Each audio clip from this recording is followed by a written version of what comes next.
सब सब कातिल हैं भारत माँ के, मैं किस किस को नादान कहूं। सब कातिल हैं भारत माँ के, मैं किस किस को नादान कहूं। वाह बेटी मरती हो सड़कों पर तो कैसा हिंदुस्तान का। वाह जहां नंगे बदन किसान मरे, कचरा खाकर इंसान मरे, बेटी मर जाए सड़कों पर, जहां ममता का प्रधान मरे, जहां झुके हिमालय की चोटी, बिटिया की कीमत 2 रोटी, जहां नोच नोच खाई जाए भारत माता की हर बोटी, जहां मात्र कलंक छलकता हो उसको कैसे वरदान लिखूं। बेटी मरती हो सड़कों पर तो कैसा हिंदुस्तान। वाह वाह वाह वाह। एक खंड काव्य है पद्मावत पर, उसके कुछ अंश यहाँ प्रस्तुत कर दे। बहुत ही अद्भुत। एक बार जोरदार तालियां अगर आपकी हो जाए तो मैं दोबारा उसे आमंत्रण दूं। अभी पिछले दिनों से बुंदेलखंड में हूं, उससे पहले मैं 1.5 साल राजस्थान रहा और अब मैं बुंदेलखंड में हूं। भाई साहब का, नितिन भाई साहब का फोन पहुंचा और मुझे आना पड़ा। आदेश मैं मानता हूं क्योंकि ये वो लोग हैं जो शुरुआती दौर में जब मैं लड़खड़ा रहा था तो मेरी उंगली पकड़ी। और आज का दिन मेरे लिए इसलिए भी अच्छा है कि जिन लोगों को देखकर, पढ़कर, सुनकर, देखकर बड़ा हुआ, उनके सामने कविता पढ़ रहा हूं और वो लोग तालियां भी बजा रहे हैं। वाह, इससे अच्छा मेरे लिए और कुछ नहीं हो सकता। मैं आप बिल्कुल बेशक बेशक। बुजुर्गों के चरणों में प्रणाम करता हूं। और आप डॉक्टर नितिन मिश्रा के संचालन में पढ़ रहे हैं, ये इससे भी बढ़िया कुछ और बात नहीं हो सकती। इससे अच्छा मैं शुरू करता हूं। समय की अपनी सीमा। अभी एक 2-3 साल पहले फिल्म बनी माता पद्मावती, उस पर बहुत सारे, पूरा देश आक्रोशित हुआ और बड़ी सारी घटनाएं हुई। मैं 4 पंक्तियों में ऐसे बड़े और पवित्र विषय के 4 पंक्तियों में लिख के जिज्ञासा मैंने ठंडी नहीं की। मैंने प्रयास किया कि खंड काव्य तक की यात्रा पूरी हो। उसमें कितना सफल हुआ ये तारीख तय करेगी, लेकिन कुछ एक छंद में मेरा आज्ञा है नितिन भाई साहब की, तो मैं आप लोगों के बीच में रखता हूं। दृश्य सिर्फ इतना है कि दिल्ली से रावल रतन सिंह को छुड़ा के ले जाया गया है चित्तौड़, बस, और गोरा बादल दिल्ली में बलिदान हुए हैं। यहां से मैं शुरू करता हूं और कुछ एक छंद रखूंगा। मैं चाहता हूं आप लोग थोड़ा सा ध्यान से सुने क्योंकि मैंने इसको बड़ी लगन और मेहनत से लिखा है। कि रतन सिंह आजाद हुए तो खिलजी खिसियाया था, घर में ही मिली पराजय। अरे वो डॉक्टर मोगली, अब थोड़ा सा बैठ जाओ, मैं शुरू हो रहा हूं। रतन सिंह आजाद हुए तो खिलजी खिसियाया था, घर में ही मिली पराजय के कारण वो तिल लाया था। मेवाड़ धरा के कुछ सैनिक पिंजड़े को तोड़ गए थे और मुगलियों की आंखों को लज्जित छोड़ गए थे। गोरा बादल चचा भतीजे लाखों पर भारी थे, युद्ध कला के करतब उनके सचमुच तलवारी थे। बिना शीश के युद्ध लड़ा था, कथा अमर कराए, जीत गई रजपूती और मुगलों के मुंड झुकाए। इधर नगाड़े बजे, उधर दिल्ली में मातम छाया और अहंकारी खिलजी खुद ही खुद में झल्लाया। बोला सेना से मुस्तंडो जाओ और मर जाना, अपने बेहूदे चेहरे मुझको अब नहीं दिखाना। दिल्ली जैसे बड़े दुर्ग की रक्षा न कर पाई, चंद सैनिकों के हाथों घर में ही मुंह की खाई। वो आजाद परिंदे से आए और उड़ा ले गए, तुम तलवार न खींच सके, वो राजा छोड़ा ले। जिंदाबाद। वाह, अरे क्या दृश्य खोला है, वाह, अद्भुत है। तलवार न खींच सके, वो राजा छोड़ा ले गए। उसने मुझको ललकारा है, मैं उसको ललकारूंगा। घर में घुसकर मारा है, घर में घुसकर मारूंगा। हाथी घोड़े सजवाओ, भाले पर्ची उठवा लो, सारी तलवारें तीर कटारी पर धारे रखवा लो। कूच करो चित्तौड़ दुर्ग की घेराबंदी कर दो, जो आंखें पद्मिनी को देखे वो आंखें अंधी कर दो।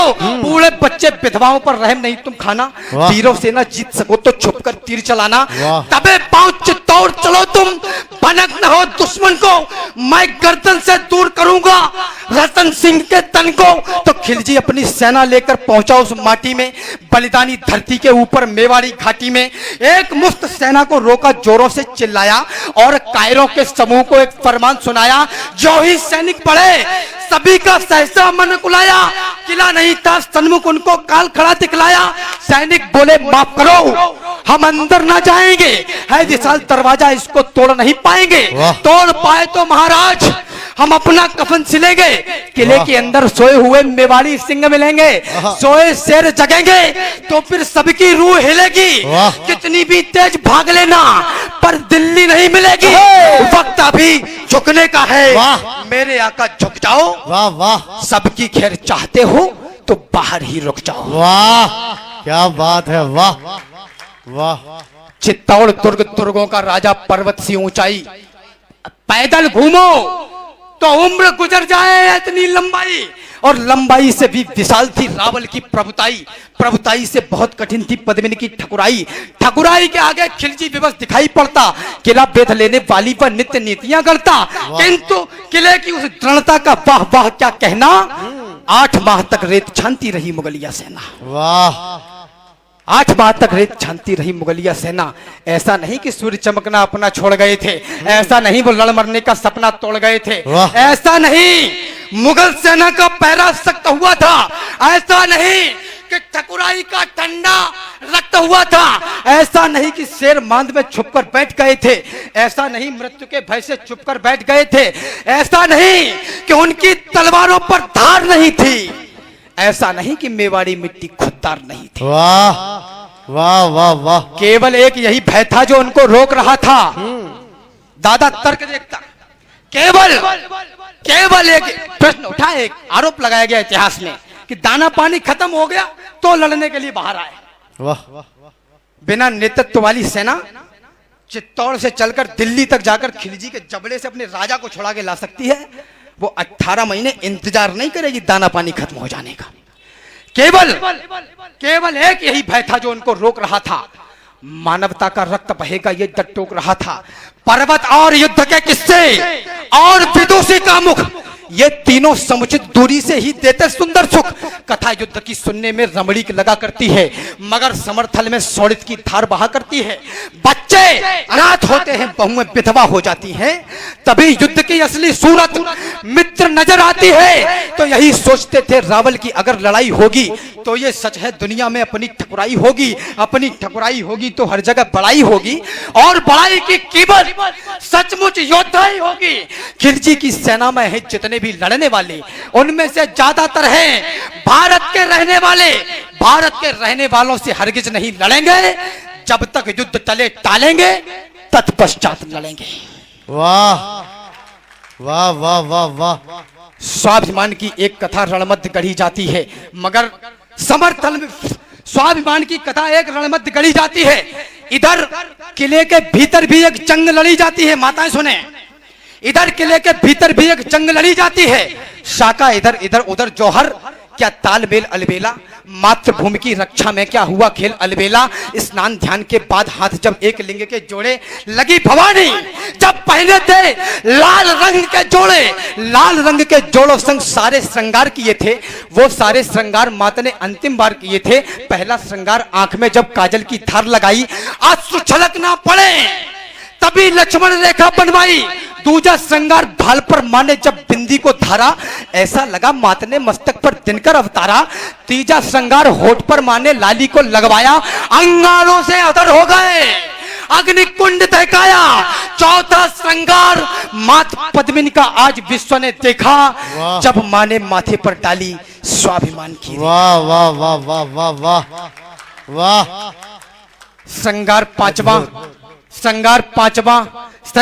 पांचवा हाथों की मेहंदी से बोल रहा था, स्वाभिमान का रंग नई पीढ़ी में घोल रहा था। छठवां श्रृंगार कर्ण कुंडल मनमाने लटक रहे थे, जैसे कोई देशभक्त दीवाने लटक रहे थे। श्रृंगार 8वां 7वां नथनी क्या मर्यादा धार रही थी, उसके आगे पवित्रता भी खुद को हार रही थी। श्रृंगार 8वां स्वाभिमान की रेखा ढाक रहा था और मर्यादा के दर्शन को बाहर झांक रहा था। वाह वाह वाह वाह वाह। अब तक रण में राजपुतानी खेल आपने देखा, लेकिन नहीं भुलाया जा सकता जौहर का लेखा, नहीं भुलाया जा सकता 16,000 माओ को, नहीं भुलाया जा सकता नवनेली कन्याओं को, नहीं भुलाई जा सकती कन्याओं की अटखेली, नहीं भुलाई जा सकती वो दुल्हन नई नवेली, नहीं भुलाई जा सकती वो गर्भवती योद्धानी, नहीं भुलाई जा सकती है कभी पद्मिनी रानी। वाह वाह।